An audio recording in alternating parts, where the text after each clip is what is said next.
அனைவருக்கும் வணக்கம். இன்னைக்கு ஹிந்தி நியூஸ் பேப்பர்ல என்ன இம்பார்ட்டன்ட் நியூஸஸ் இருக்கு அப்படின்னு சொல்லி பார்ப்போம். ஸோ முதல்ல பார்த்தீங்கன்னா G20 சம்மிட் வந்து குடுத்துருக்காங்க. ஸோ G20 சம்மிட்ல டேக் அவேஸ்ங்கிறது ரொம்ப கம்மியா தான் இருக்கு. இருந்தாலும் எக்ஸாம் பாயிண்ட் ஆஃப் வியூல என்ன தெரிஞ்சுக்கணுங்கிறத பார்ப்போம். சரிங்களா? ஸோ G20 சம்மிட் இந்த வருஷம் எங்க நடக்குதுன்னா, சவுத் ஆப்பிரிக்கால ஜோகன்னஸ்பர்க் அப்படிங்கிற சிட்டில நடக்குது. சரிங்களா?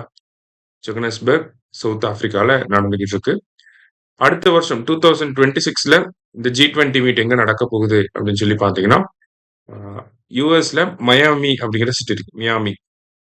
மியாமி யுஎஸ்ல நடக்க போகுது. சரிங்களா? ஸோ இந்தியால நடந்தப்ப இந்த G20ல அடிஷனலா ஆப்பிரிக்கன் யூனியன் வந்து சேர்ந்திருப்பாங்க. ஸோ G20ங்கிறது நேமா இருந்தாலும், டோட்டலா எவ்வளோ குரூப்பிங்ஸ் இருக்காங்க, எவ்வளோ மெம்பர்ஸ் இருக்காங்கன்னா, 21 மெம்பர்ஸ் இருக்காங்க அப்படிங்கிறதையும் தெரிஞ்சுக்கணும். சரிங்களா? ஸோ இதுதான் இந்த இடத்துல முக்கியமான விஷயம். அடுத்ததா பார்த்தீங்க அப்படின்னா, நமக்கு COP30 அப்படிங்கிறது நடந்து முடிஞ்சிருச்சு. ஓகேவா? COP30லயுமே பெரிய பிரேக் த்ரூவான விஷயங்கள் எதுவுமே கிடையாது. ஜஸ்ட் போன மீட்டிங்ல பேசினதே தான் இந்த மீட்டிங்ல திருப்பி பேசியிருப்பாங்க.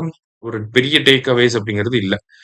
இருந்தாலும் COP31 எங்க நடக்குது அப்படிங்கிறத தெரிஞ்சுக்கிறோம். ஃபர்ஸ்ட் COP30 எங்க நடக்குது அப்படின்னா, பெலம் அப்படிங்கிற சிட்டி. பெலம் எங்க இருக்குன்னா, பிரேசில்ல வந்து இருக்கு.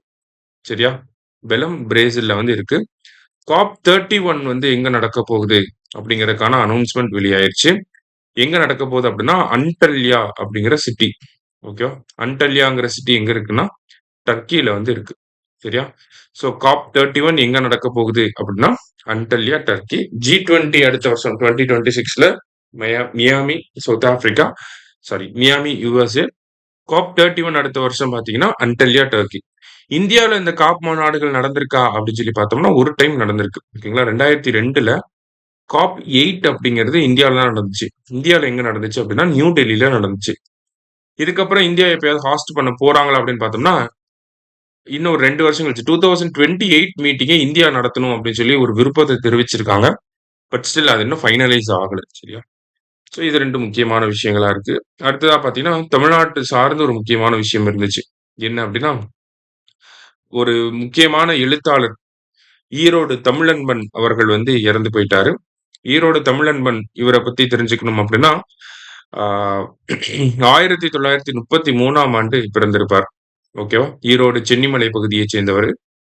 இவருடைய இயற்பெயர் என்ன அப்படின்னு பார்த்தீங்கன்னா, ஜெகதீஷ் அப்படிங்கிறது தான் இவருடைய இயற்பெயர். ஓகேவா? ஆனா கவிதைகளுக்காக ஈரோடு தமிழன்பன் அப்படிங்கிற பெயர் வந்து வச்சுக்கிட்டாரு. ஒரு பாரதிதாசனுடைய மரபு வழியில வந்தவர் அப்படின்னு சொல்லி சொல்லுவாங்க. ஈரோடு தமிழன்பன் அவர்கள.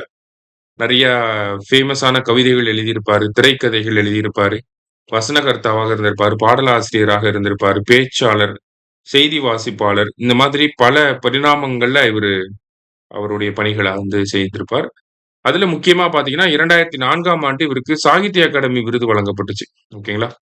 எதற்காக அப்படின்னு சொல்லி பார்த்தீங்கன்னா, 2004ஆம் ஆண்டு "வணக்கம் வள்ளுவா" அப்படிங்கிற இவருடைய கவிதை தொகுப்பிற்காக 2004ஆம் ஆண்டு சாகித்ய அகாடமி விருது வாங்கியிருப்பார். சரியா? அது இவர பத்தின ஒரு முக்கியமான விஷயம். சமீபத்தில இறந்து போயிட்டார். அதனால இவர பத்தி கேட்டாலும் கேட்கலாம். சரியா? ஸோ அதனால நல்லா பார்த்து வச்சுக்கோங்க. "வணக்கம் வள்ளுவா" 2004ஆம் ஆண்டு சாகித்ய அகாடமி விருது வாங்கியிருக்கார். சரியா? ஸோ இன்றைய செய்தித்தாள்ல குறைவான செய்திகள் தான் இருந்துச்சு. மீண்டும் நாளை செய்தித்தாள் வாசிப்பில் சந்திக்கலாம். நன்றி.